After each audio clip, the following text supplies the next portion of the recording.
Hello and welcome to the DSP project, your fix of music production and technology. I'm your host Rupert Brown, and in this episode I will be reviewing this, the StudioKonnekt 48 made by TheDSPproject. It is a Firewire audio interface and a pretty impressive one too.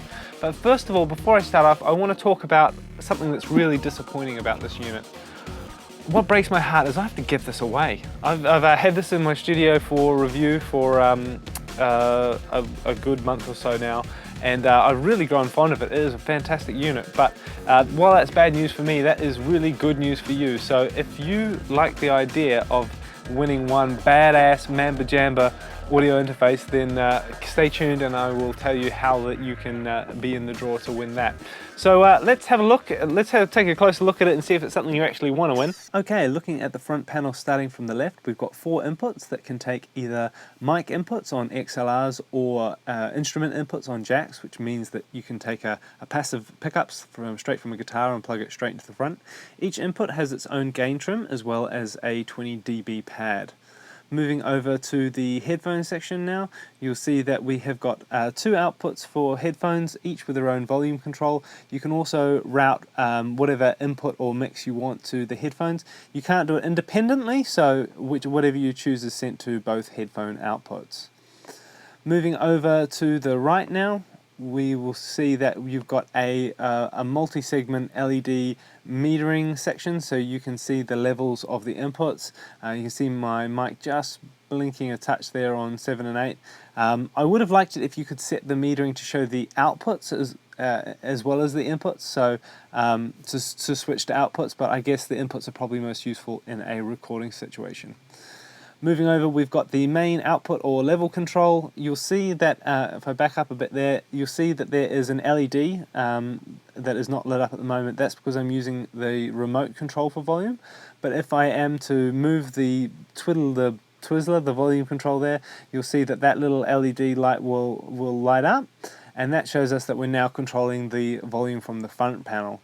As soon as we adjust the volume from the remote again, that LED goes out, and so we now know the remote's controlling the volume. Finally, we've got a 48 volt phantom power switch and main power on and off. So it's a very nice front panel, but I know what you're thinking. You want to see it from behind. Is that too much? Starting from the left, we've got IEC for your mains power connection. We've got world clock in and out BNCs. We've got the remote control on a standard RJ45 connection. We've got 2 Firewire ports, SPDIF digital audio in and out, optical audio in and out, separate connections for ADAT. We've got MIDI, proper old school full-size MIDI connectors in and out, so you can connect all of your legacy MIDI gear. We've got the main outputs are a nice balanced XLR connectors, and then added to that we've got another full 8 inputs and full 8 outputs on jack connectors. So as you can see, this thing is absolutely bursting with inputs and outputs that should be able to cover just about any configuration you're going to run into in an ordinary studio.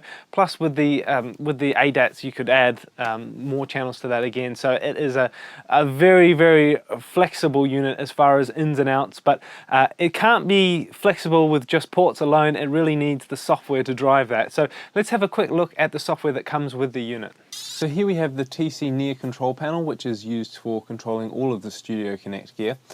Starting with the mixer tab, just want to cover it briefly. It's a very full-featured mixer section. You can also add and remove inputs and outputs, so you can customize this screen to show you just the channels that you're interested in working with. Quickly working down through it, so we've got the front panel. This is the channel 1 coming in. We've got a level meter here. You can see my mic just coming in here on line 8. We've got an insert, so you can insert the channel strips, fabric C1 and C2 channel strips. We'll get to those in a moment. We've got sends, so reverb send, and then the auxiliary sends 1 and 2, pan left and right, mute solo, and level. Moving over to the setup tab, we've got all our outputs here, and we can send anything to any output basically. We've got all of the physical inputs that we can route directly to the output. We've got the DAW section has its own complete set of outputs which then can be routed to any or multiple outputs. And then the mixer section from the previous tab we looked at, we can select where the main mix is going, where the auxiliary sends, etc. are going. What's also cool is you've got a speaker setup, so you can have up to 3 separate speaker configurations. Again, you might have a main pair of monitors that you use and then a little pair of near fields or something. You can choose which outputs they're on, as well as set a level trim and a delay in milliseconds as well, so particularly useful for calibrating surround sound setups. Also, there's a complete bass management system built in here as well, so you can set the crossover point, set the levels, and basically tweak it exactly to how you want it. So it is a really full-featured set of tools you have for calibrating your monitoring environment.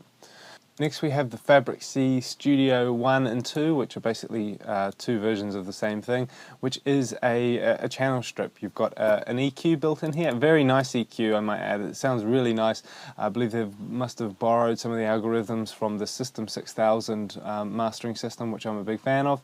You've also got a de-esser, a 3-band compressor, as well as a limiter. And the controls are kind of interesting. They've got what they called Mint, which I think was... let me see if I can remember. Meta-intuitive navigation technology. I think that's what they're calling it. Basically, it's kind of like an XY pad, but for the 3-band compressor here, for instance, if I go to select the level, so if I want a bit more level in the mids, I push this little control towards the mids, and you can see that down the bottom there, the mids coming up and the others going down. In the middle is obviously sort of even, or I want a bit more high, I can move it towards high. So it's kind of a very intuitive, different way of looking rather than having just the standard compressor controls there. I think that is definitely going to make it a lot more accessible to more people. Moving on, we've got the Fabric R Studio, which is basically reverb. Again, this kind of interesting interface for tweaking the parameters of each one. Guitar tuner, and then we've just got the settings for the remote. So here's the MIDI settings. So you can either have it as just the reverb control or that effect button as a MIDI controller. So as you can see, the routing is really flexible. I found the software to be absolutely rock solid, didn't have any issues with it at all. Actually, no, wait, that's a slight lie, is what that is. There was one incident when I very first got the box, and I plugged it all in and I set it up and I was all excited, and I turned it on for the first time and it said, "There's new firmware, would you like to install the new firmware?" And I went, "Yeah, of course I do." Pushed yes, started updating, and then it fell over and crashed, and I had a small heart attack at that moment, because as you probably know, when firmware is updating, it's actually rewriting the physical chip on the piece of equipment itself, and if something falls over in that process, it can properly brick a piece of equipment out of existence, and I've seen it happen once before. So that wasn't very cool. I had a freak out, but I turned everything off and on and reset everything, and it was fine. It had the new version of the firmware. It was all sweet. That was the only issue I had with it the whole time. Besides that, in actual normal use, I found it to be sort of rock solid. Also, there's DSP built in on board, as we sort of saw in the software video there.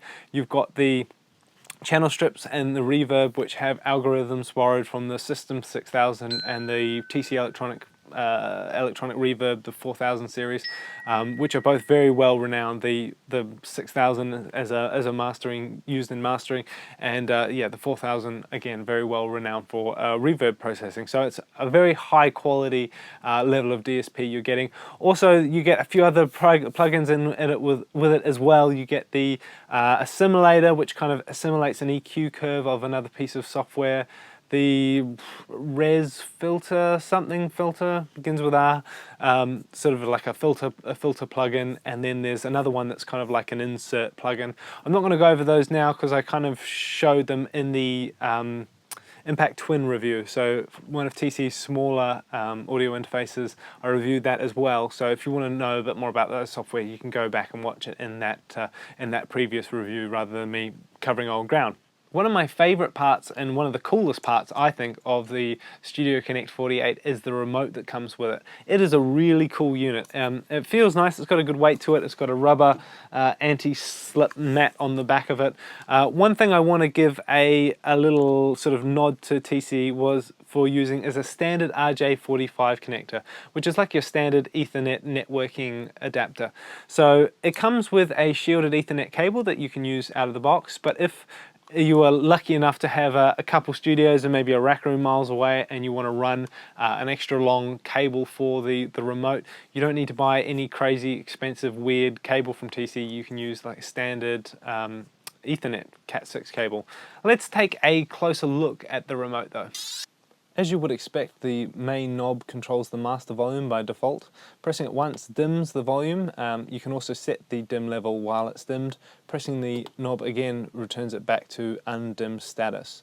Along the top you've got 6 buttons which are hardwired so you can control the input levels of the mic 1, mic 2, SPDIF, channels 5 and 6, 7 and 8 and door control as well. So if I select mic 2 I get LED feedback on the ring jumping between mic 1 and 2 here as to what the level is, and then I can adjust it accordingly. So I can see the level and also adjust it without having to be anywhere near the computer. The 6 buttons also have user slots for them, so they're user 1, 2, 3, 4, 5 and 6, which can be accessed using the shift key. So if we jump into the software here and take let's say line 9 and 10 here, and you can see this little control ring down the bottom, we can actually assign it to any of the 1 to 6 user slots. So let's say I actually want this on remote user 2. If I now push shift and select user 2, I can control the volume of line 9 and 10 just like that. So it's nice and easy to set up, and like I say, with 6 usable slots plus the hard configured ones, you can control just about everything that you're going to want to need to control inside of one session, all directly from the remote. Moving on, we've got a hole for the mic here. There's a talkback built into this, directly into the remote itself. So you've got microphone, you've got a talk button here. Usually that you'd set that up for like a vocal booth. I've actually got mine set up so I can order tea directly from the studio. Moving along down, we've got a program button here. So you've got three programs that you can program in, which are basically like a profile. So you might have a stereo profile and then a surround sound profile. So basically holding down the program button and pushing P1, 2 or 3 lets you jump between the different programs. The panel button's quite cool. It is for the software control panel, so if you've got your door open and the panel's hidden away somewhere, pushing that button will slide it up in front of you so you can instantly get access to it on the computer. On the bottom here we've got some output things we can control. We've got a monitor mix level that we can adjust. We've got effect, which is usually used for like a reverb send for the DSP onboard processing. But what's quite cool is you can actually use this effect button to use the knob as a normal MIDI controller. So if we have a look next here, I've got a live session set up, and I've set it up so if I push effect I can control the volume here of the lives inside of the live session. So you could use that for if you wanted to record some automation of levels or filters or whatever. And you've also got the dim button here as a second parameter. So here I've got assigned to the pan left and right. So that is quite cool. You can see the dim sort of works quite well. The LED feedback works quite well for that. So that's quite a handy little feature.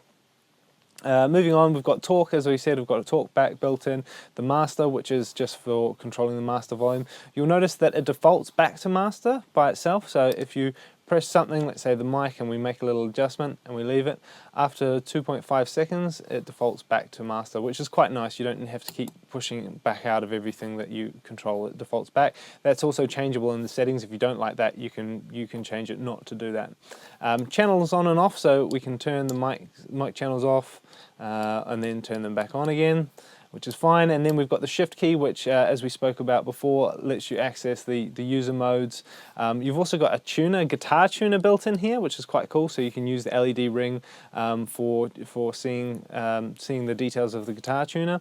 Also with the shift you've got auxiliary 1 and 2, so you can control the levels of some outputs using the shift control as well. Speaker selector, you can set up 3 separate sets of speakers, A, B and C. So again, if you might have your nice monitors and some shitty NS10s, you can use the monitor select switch here to jump between your different monitor configurations. And that's the remote. So as you can see, the remote is really cool. I enjoyed it a lot, having the volume and dim at your fingertips, the little LED rings, great. The amount of control that you can get out of it's fantastic, and I'm going to be sad to see it go. So let's talk a little bit about the sound now. First of all, the Impact 2 mic preamps. I gave them a test. They sounded very nice. I have to be honest, I don't have a super expensive microphone here. I mainly do production in the box and mastering work, so it's not a big part of what I do, but they seemed clear and transparent and very nice. The converters, the digital to analog converters feeding into the monitors, I can be very critical of. I thought that they were good for the money that you're paying. It's about what I would expect to hear for the amount of investment you're putting into them. They're clear, they're nice, they're professional. You can definitely get good work done on them without a doubt. I wouldn't say that they are in the sort of top league, but again, you wouldn't expect that for the kind of money you're paying. They sound very good. So how much money are you paying? If you're in the UK, you're going to be looking at about £700, or if you're in the US, you're going to be looking at about $1,100 US. Now, the big question, do I think it's worth that much money? Well, I think when you think about the processing that you've got on board, and I mean like serious, proper world-class DSP, like really nice sounding DSP. You've got all of the 4 mic pre's, you've got all the ins and outs, like a huge selection of I/O with very flexible routing, means that at the heart of any DAW studio, there's not a lot that this thing isn't going to be able to do. Add all that up, put a really sweet-ass remote with it that I really loved, and I think you're definitely getting your money's worth. It's a real fantastic unit. It's a joy to use, and there's not a lot, like I say, there's not a lot that it can't do. So I'd say yes, it's a go from me. If you are looking, if that's about your price range, and you're looking for a flexible FireWire audio interface, definitely give the StudioKonnekt 48 by TC Electronic a look in. That is it for this episode of the DSP Project. If you do want to win this, and you're mental if you don't, head down to the DSP Project, and if you're already here, I got this wrong last time, I think the sign up for the mailing list is here, so you can get on that, or if you're on YouTube, there'll be a link down below to get to the site. Sign up for the mailing list, and then I think about 1st of November I will send out an email and give you the details of exactly of the bits you need to do, but it's probably just going to be a bit of social media stuff, and you will be in the draw. That is it for this episode of the DSP Project. I will see you next time.